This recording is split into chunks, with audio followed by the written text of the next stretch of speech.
There is a line that every decent person knows exists, even if they have never had to name it out loud.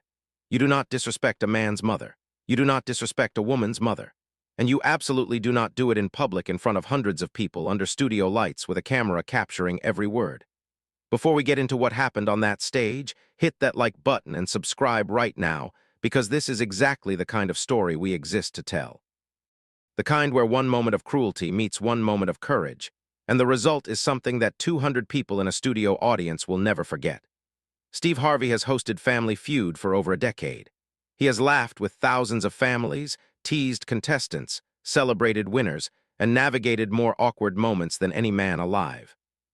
But when a husband stood at that podium in the fall of 2022 and said something about his wife's mother that had no business being said anywhere, let alone on national television, Steve Harvey did something he had never done before in the history of the show. He ended the game, not paused it, not redirected it, ended it, and turned the stage into something far more important than a game show had any right to be. Patricia Okafor was 71 years old, and she had not planned on being part of this story at all. She had come to the Family Feud taping because her daughter had asked her to. Because her daughter, Adiz, had told her it would be fun, a family adventure, something to laugh about together, a memory they could carry home to Houston and talk about for years over Sunday dinners. Patricia had agreed the way she agreed to most things her children asked of her, without hesitation, because they were the whole reason she was here and anything that brought them joy was worth doing. Patricia had come to the United States from Nigeria in 1983 at the age of 32, with her husband Emmanuel and a suitcase that contained nearly everything they owned. Emmanuel had a provisional place at a graduate engineering program in Texas. Patricia had a nursing qualification that would take her 2 additional years of American coursework to have recognized. They had arrived in Houston in August, in the kind of heat that felt like a physical thing pressing down on you, with $200 between them and the absolute, unshakable conviction that they would make something of this. They had. Emmanuel had built a long career as a structural engineer. Patricia had completed her coursework, passed her licensing exams, and spent the next 31 years working in oncology nursing, sitting beside patients in some of the hardest moments of their lives, being the steady, warm, unhurried presence that those moments required. She had retired at 63 with commendations from 2 hospital systems and letters from former patients that she kept in a shoebox under her bed because she could not bring herself to throw them away. Emmanuel had passed away 4 years ago.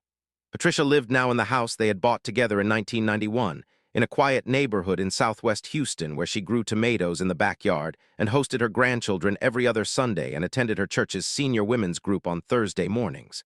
She was, by the measure of anyone who knew her, a woman of remarkable grace, not the soft, passive kind of grace, but the earned kind. The kind that comes from decades of showing up for difficult things and finding, each time, that you were equal to them. Adiz Okafor Williams was 44, her mother's second child, and the one who had inherited, in equal measure, Patricia's warmth and her spine.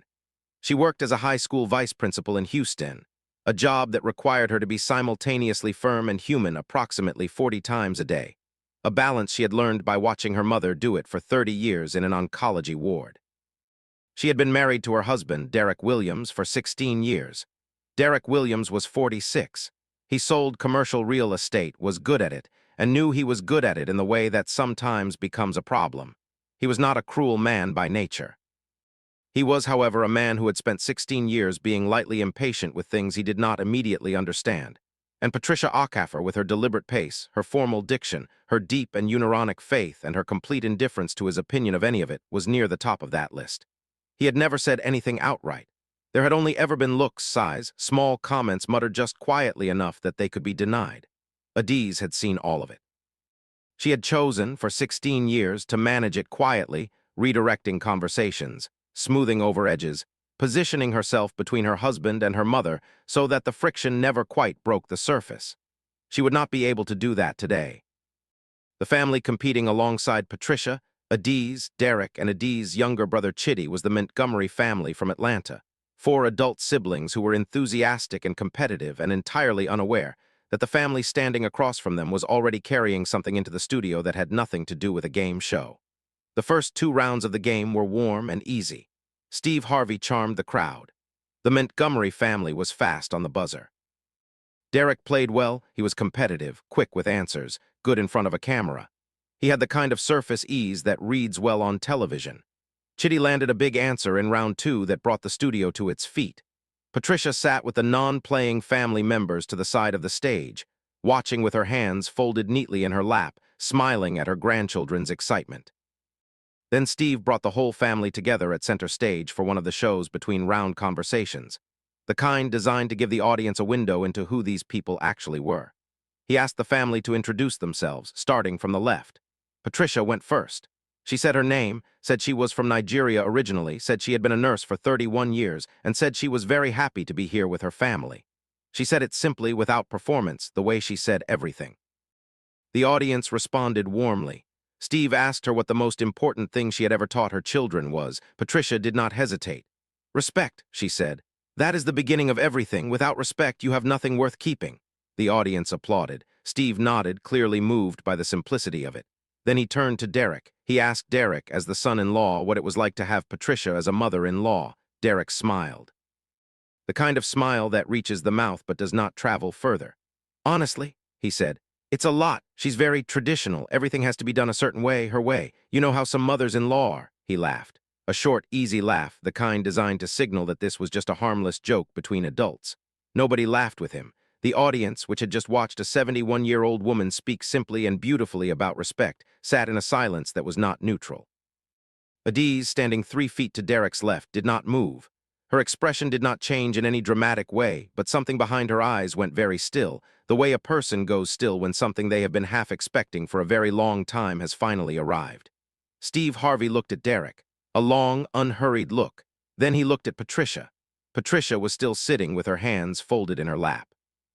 She was looking at Derek with an expression that contained no anger and no surprise, only a kind of patient, ancient recognition, as if she had seen this face before on different men in different rooms across a very long life and had long since stopped being wounded by it.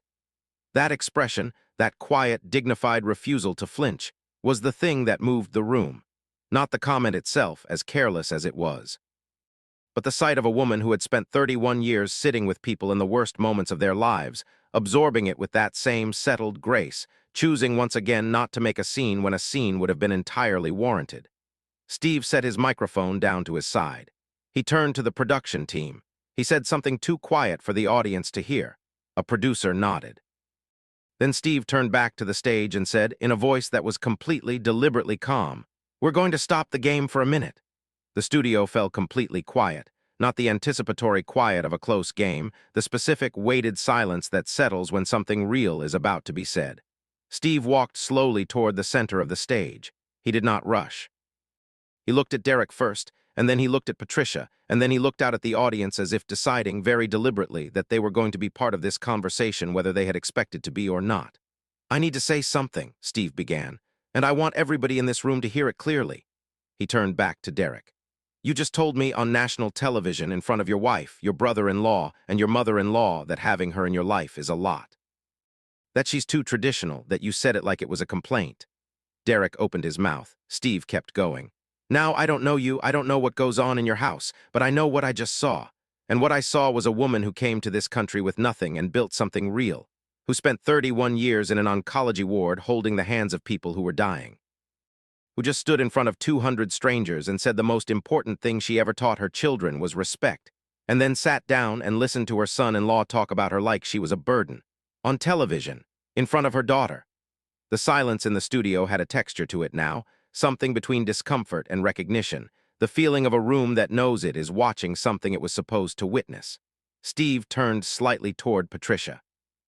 His voice did not soften in the theatrical way of a man performing compassion.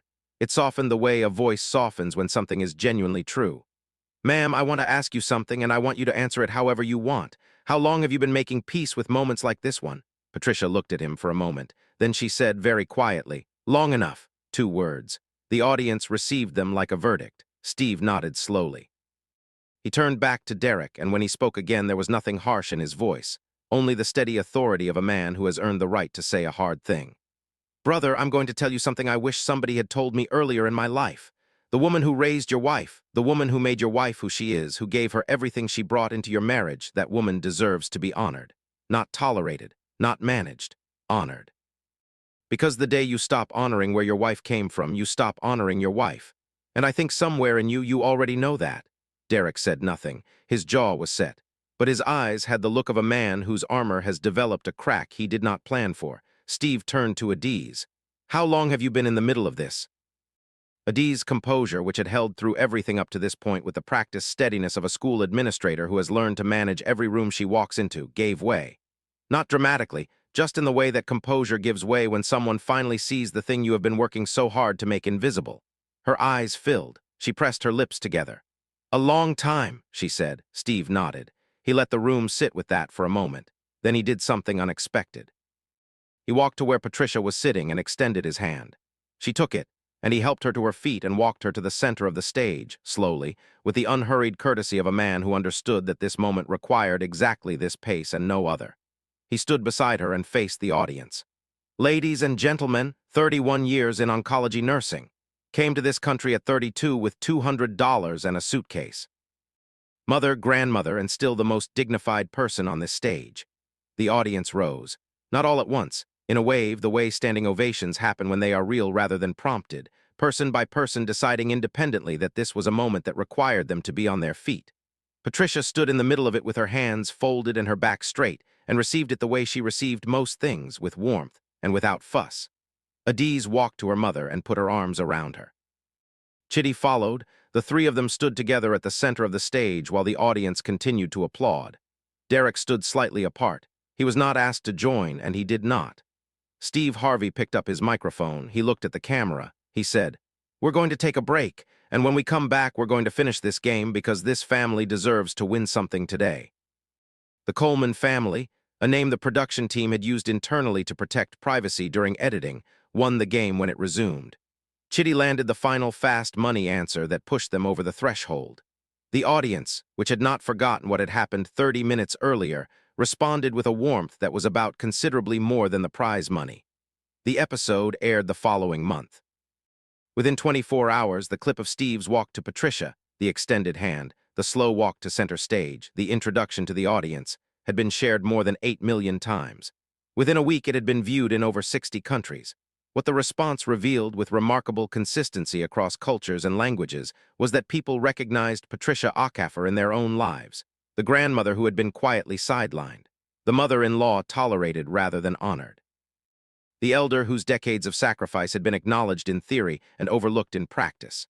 The comments beneath the clip were filled with people naming the Patricias in their own families, the women who had built the foundations that other people lived on without always stopping to notice the labor involved. My grandmother worked as a domestic cleaner for 40 years in a country that was not her own, and my uncle's wife speaks to her the way Derek spoke to that woman, one commenter wrote. I showed my uncle this video. He didn't say anything. He called my grandmother the next day. That's enough. Steve Harvey, asked about the moment in an interview several months later, said that he had not scripted any of it. He had simply looked at Patricia sitting with her hands folded and her back straight and understood with absolute clarity that the game was no longer the point. There are moments, he said, where you have a choice between being a host and being a man. I have never once regretted choosing to be a man. He paused and then added, she came here with $200 and she spent 31 years holding the hands of dying people. The least I could do was hold her hand for 30 seconds on a stage. Derek Williams did not participate in any media coverage following the episode. Adiz gave one interview, brief and careful, in which she said that the experience had opened a conversation in their marriage that she believed they had both needed for a long time. She said it had not been easy. She said she believed they were moving in the right direction. She did not elaborate, and no one who had watched her face on that stage could reasonably have asked her to. Patricia, for her part, gave a single interview to a Nigerian-American community publication that asked her what she had felt when Steve Harvey walked across the stage and took her hand. She said, I felt seen, not by the cameras, by a person. That is all anyone ever really wants, to be seen by a person. She said she had not been angry at Derek. She had been, she admitted, tired in the way that a person becomes tired of carrying something heavy over a very long distance. But she said that she had learned, over many years and many difficult rooms, that anger was rarely the answer to exhaustion, that what exhaustion needed was rest, and that rest sometimes came from unexpected places. I rested on that stage, she said. A man I had never met gave me 30 seconds of real dignity in front of many people, and I rested. In the months that followed, Patricia was invited to speak at a Houston area luncheon for immigrant women in healthcare. She spoke about her career, about the crossing, about Emmanuel, and about the particular challenge of maintaining dignity in spaces that were not always designed with you in mind. She did not mention the television appearance directly. She did not need to. Everyone in the room had seen it. The organizer of the luncheon later said that what struck her most about Patricia was not the story itself, remarkable as it was, but the quality of attention she brought to other people. She listened to every woman who spoke to her as if that woman was the most important person in the room, the organizer said, which I suspect is exactly how she treated every patient she ever had. That is not something you learn. That is something you become over a very long time of choosing it. The episode of Family Feud in which Patricia Okafor appeared was not the show's highest rated of the season. It was not the most dramatic. What it was, consistently and across a remarkable range of viewers, was the most remembered. The clip appeared in year-end roundups. It was cited in articles about dignity and elder respect, and the particular experience of immigrant parents in blended cultural households.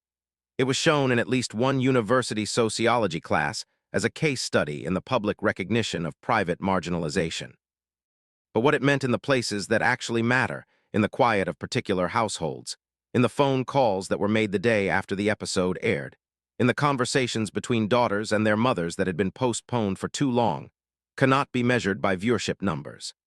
Adiz said, in her one interview, that the thing she would carry from that afternoon forever was the image of her mother standing at the center of the stage with the audience on its feet. She said she had seen her mother in many configurations over 44 years, working, praying, grieving, gardening, laughing, sitting quietly in a hospital room beside someone who was dying, and that every single one of those configurations had contained the same essential thing, a quality of presence that was complete and unhurried and entirely itself. She has always been the most fully herself person I have ever known, Adiz said. I think that's what that audience was responding to. Not the story, her, the actual person she is. The lesson woven through this story is not a new one. It is, if anything, one of the oldest. That dignity is not granted by circumstance. It is carried. And the people who carry it most fully are often the ones who have had the least reason to believe the world would recognize it, and who chose to maintain it anyway, quietly, over the long and ordinary course of a life. Patricia Okafor came to a game show to spend a day with her family. She sat with her hands folded and her back straight and said that the most important thing she had ever taught her children was respect. And then she demonstrated, with a precision that no script could have produced, exactly what she meant. Steve Harvey did not give her dignity that afternoon. She arrived with it. What he did, and what 200 people and millions of viewers witnessed and understood, was simply refuse to let it go unacknowledged. That is a small act, and it is everything. If this story stayed with you, if it made you think of someone in your own life who deserves to be seen, share it with them. And if you haven't subscribed yet, do it now. These are the stories that remind us what actually matters. We'll keep telling them as long as you're here.